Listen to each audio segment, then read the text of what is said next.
No sé si alguna vez habéis sentido como todo se desmorona sin aviso. No por un error propio, ni por una mala decisión, sino por la traición deliberada de alguien en quien confiabas. A mí me pasó en la empresa de informática donde trabajaba desde hacía casi 5 años.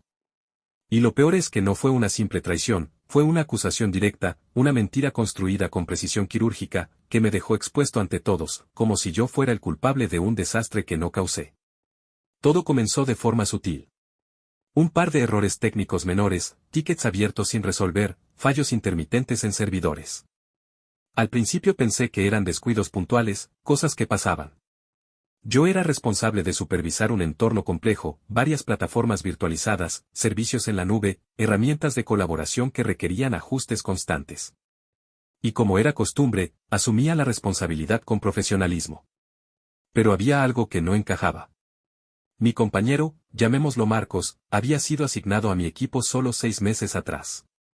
Rápido para hablar, siempre con una broma a mano, buen vendedor de sí mismo. No me molestaba su actitud ligera, pero me costaba confiar en alguien que evitaba los detalles técnicos y siempre delegaba lo más difícil. Al principio creí que solo necesitaba tiempo para adaptarse. Después descubrí que lo que necesitaba era alguien a quien culpar. El primer golpe vino un lunes por la mañana. Reunión de seguimiento con el jefe de operaciones. Nuestro sistema de respaldo había fallado el viernes anterior y no se había hecho ninguna copia durante todo el fin de semana. Datos perdidos. Clientes molestos. Mi nombre apareció en todos los informes. Y lo que más me dolió, Marcos había enviado un correo el sábado avisando que me había delegado la revisión final, algo que nunca sucedió, y que por confianza no me había recordado la tarea. No tuve ni tiempo de defenderme. Los superiores ya tenían en sus manos una versión construida con cuidado. Para ellos, yo me había relajado. Había confiado en exceso. Había fallado. Durante toda la reunión, Marcos evitó mirarme directamente. Hablaba con frases vagas, yo entendí que él lo tenía bajo control, me pareció que ya estaba hecho, no quería pisarle su trabajo.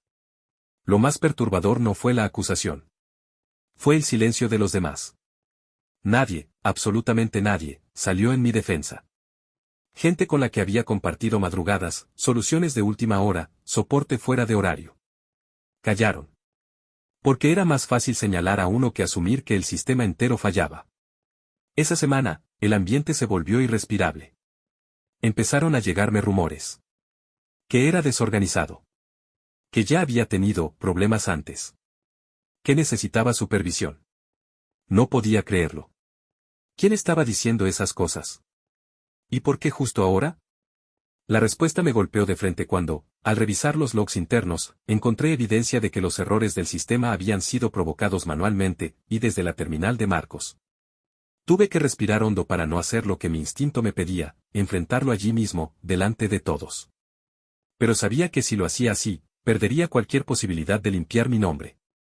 Lo que había iniciado como una mentira estaba creciendo como una avalancha. Y yo ya no era el ingeniero confiable. Era el tipo al que había que vigilar. Esa noche, solo en casa, me hice una pregunta que nunca antes me había planteado en toda mi carrera: ¿cómo se defiende uno de una mentira tan bien contada? Durante días me moví como un fantasma entre los pasillos de la oficina. La misma gente que antes me saludaba con naturalidad ahora apenas levantaba la vista. Algunos bajaban la voz cuando yo pasaba cerca. Otros simplemente evitaban cruzarse conmigo. Lo que más dolía era que nadie me decía nada directamente.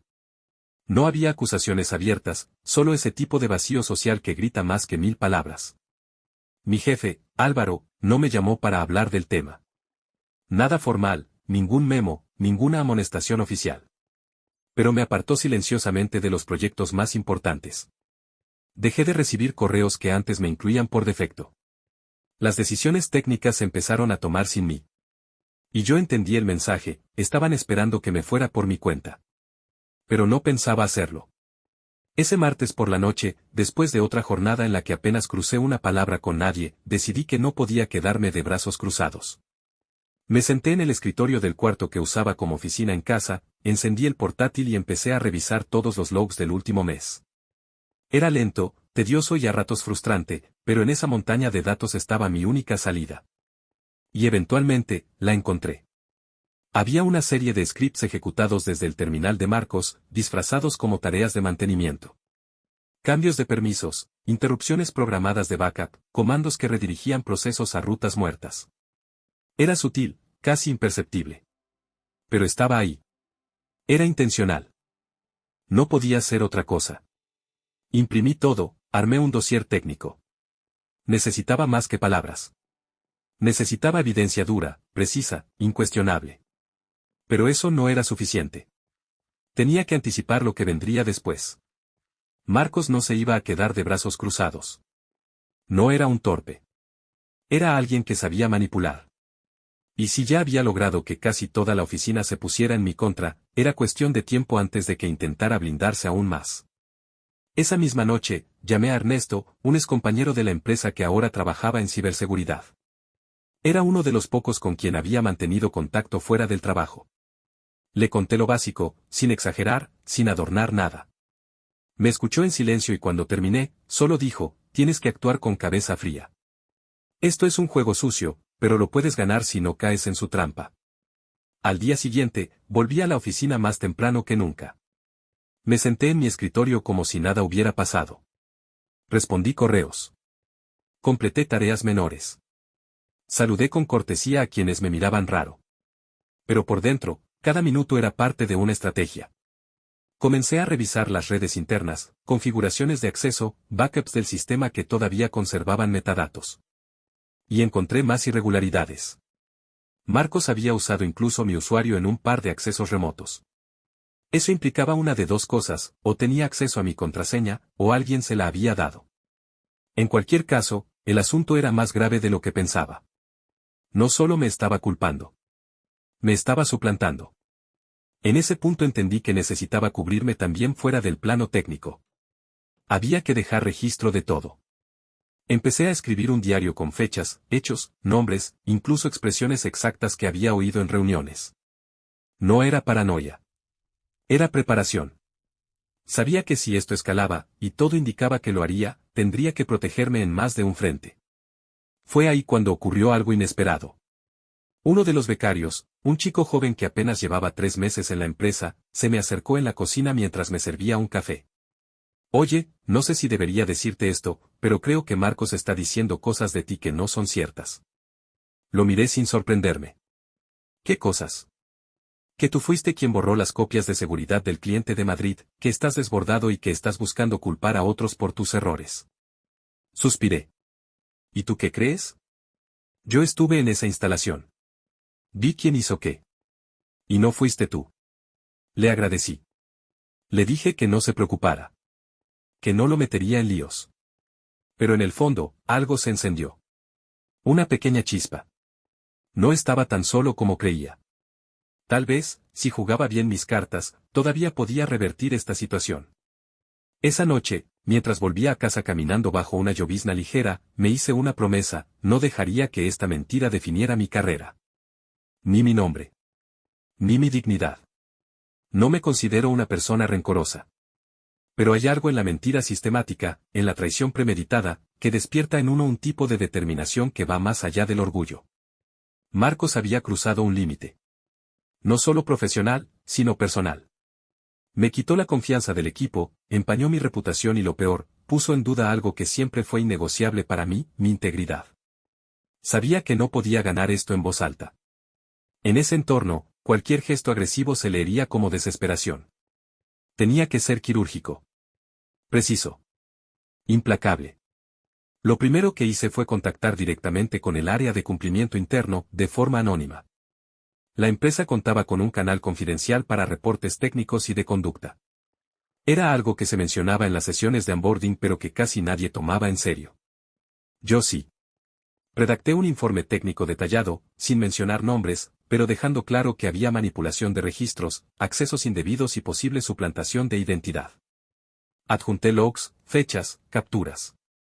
Todo con lenguaje profesional, sin adjetivos ni acusaciones personales. Lo envié y esperé. Mientras tanto, reforcé mi plan. Recuperé copias antiguas de correos, reconstruí la línea de tiempo de los eventos clave.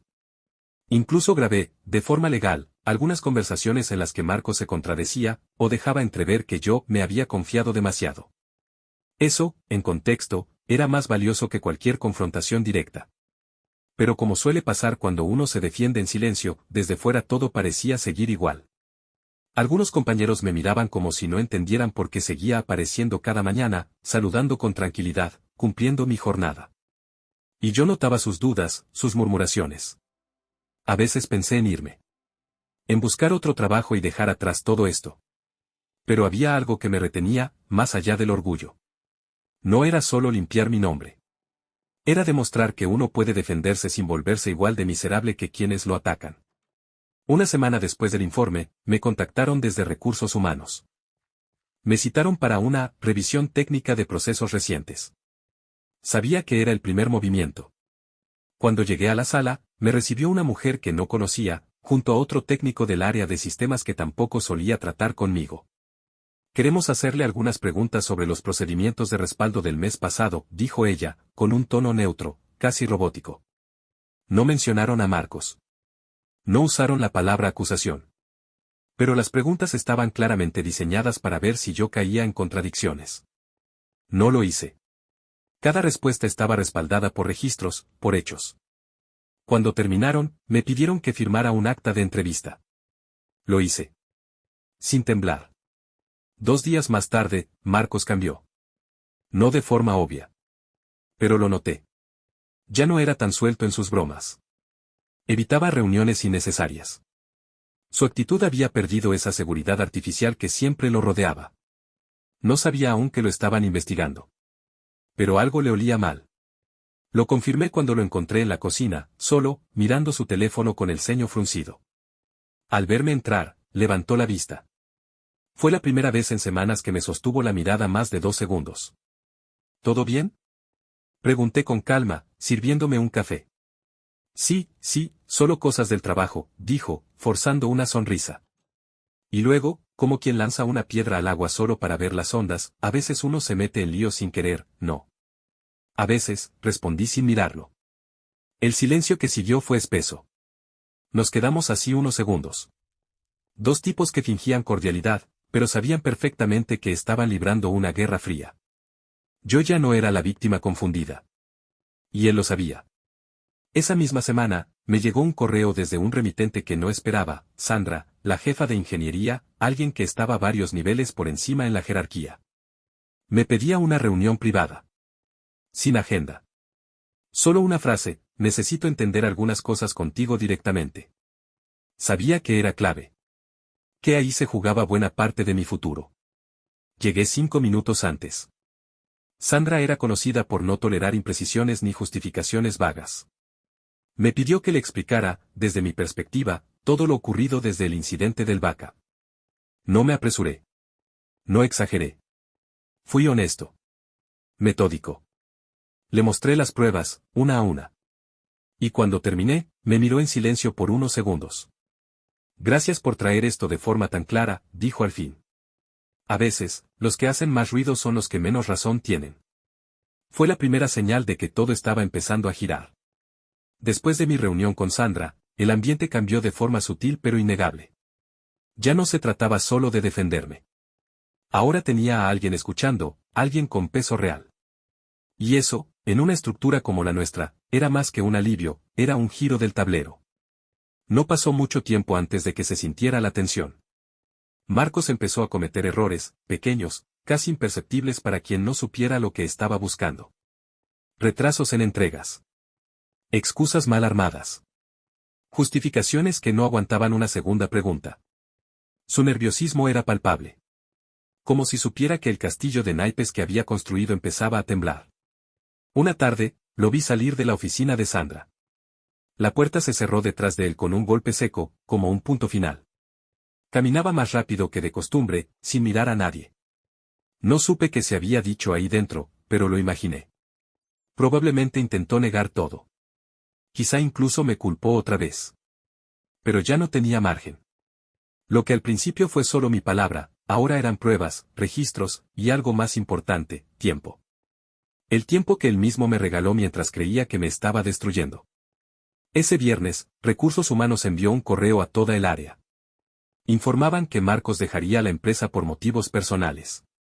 Le agradecemos su tiempo y le deseamos lo mejor en sus futuros proyectos. Nada más. Ni explicaciones, ni detalles, ni nombres de reemplazo. Solo una salida silenciosa, pero cargada de significado para quienes sabíamos lo que había detrás. No celebré. No levanté la voz. No compartí nada en redes ni hice comentarios sarcásticos en el chat del equipo. Me limité a trabajar como siempre lo había hecho. Ese lunes, volví a sentarme en mi escritorio, abrí mi bandeja de entrada y retomé las tareas pendientes. Algunos compañeros se acercaron con una cortesía tímida, como queriendo tantear si podían volver a tratarme como antes.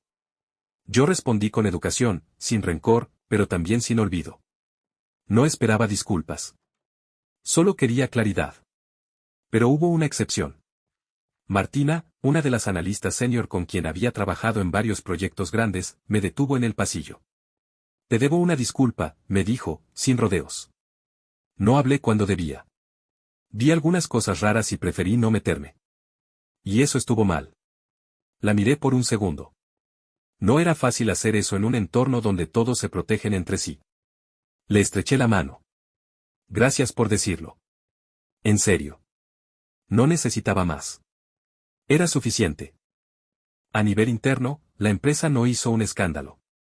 Como siempre, prefirieron manejarlo con discreción.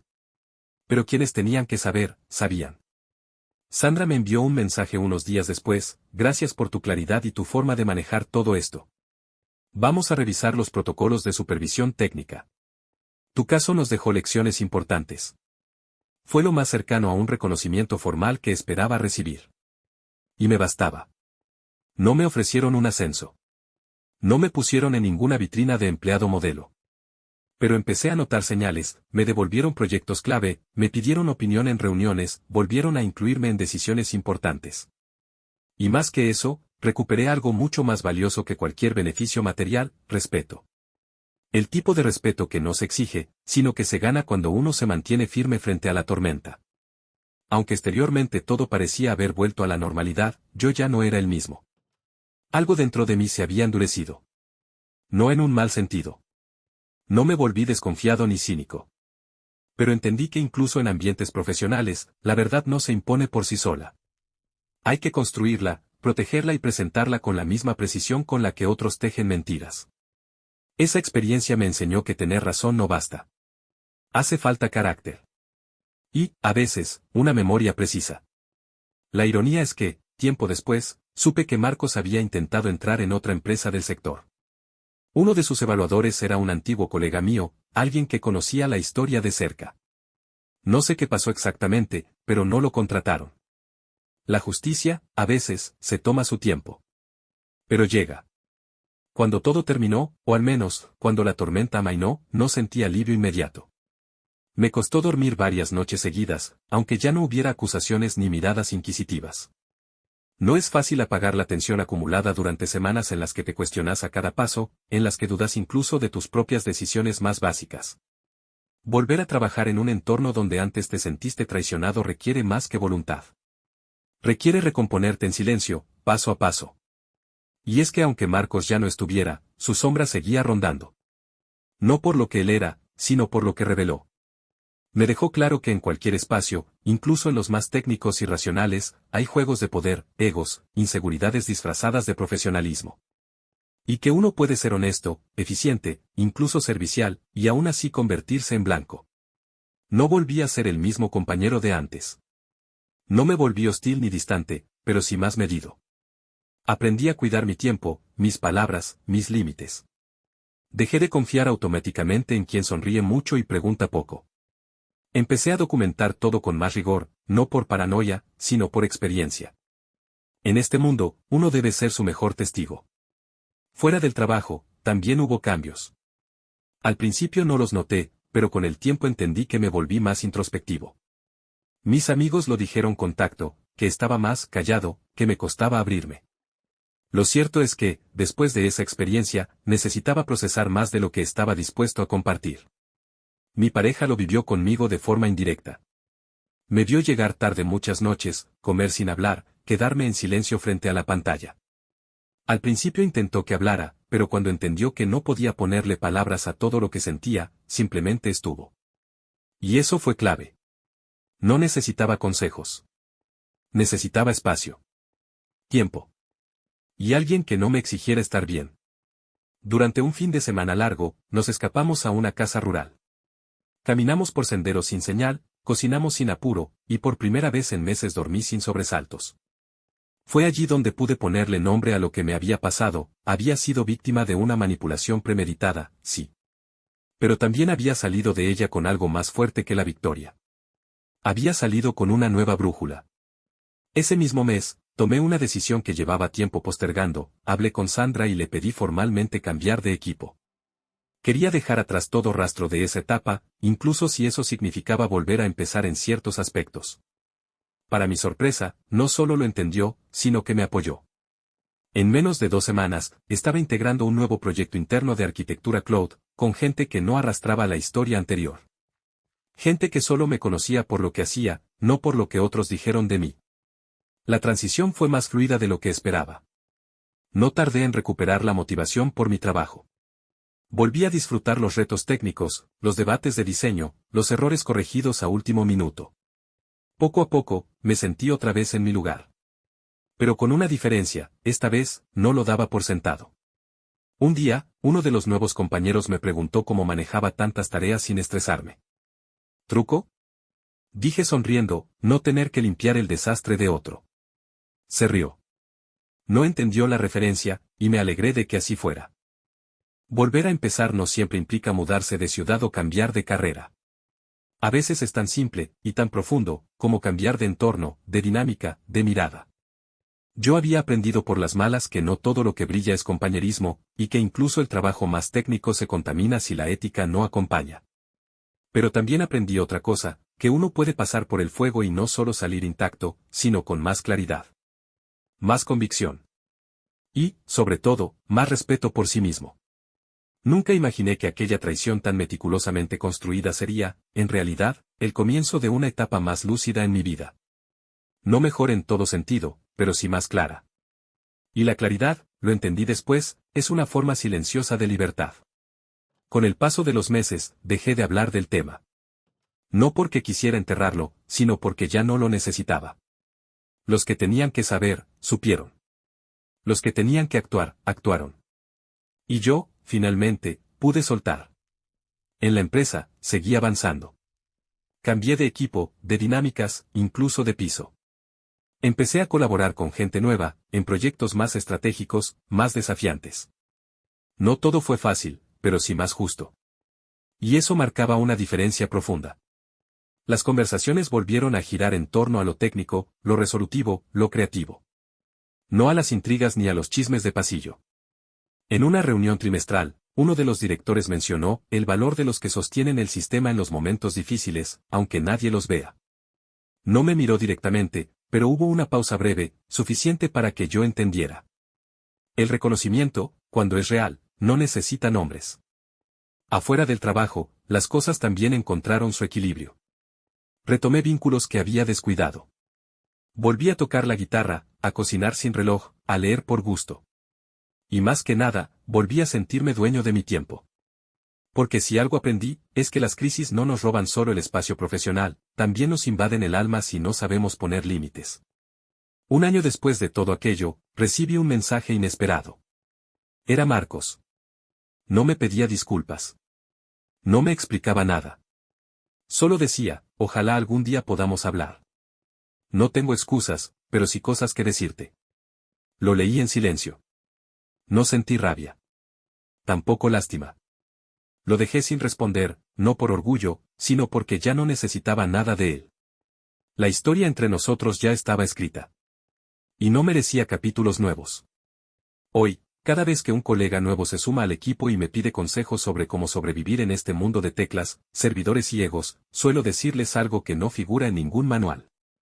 Lo más importante no es saber de sistemas. Es saber quién sos cuando las cosas se caen. Y me miran raro, claro. Algunos se ríen. Otros asienten sin entender del todo. Pero alguno, tarde o temprano, sabrá a qué me refiero. Porque siempre hay un Marcos en alguna parte. Y uno tiene que decidir si va a dejar que lo defina, o si va a usar esa prueba para fortalecerse. Mi nombre no apareció en portales, ni me dieron medallas, ni hubo discursos de cierre. Lo único que quedó fue la certeza de que, incluso cuando alguien intenta arrancarte la voz, uno puede recuperar el control sin levantar la voz. Solo hay que saber esperar, sostener, resistir. Y actuar cuando llegue el momento justo. Esa fue mi victoria. Silenciosa, pero firme. Como debe ser.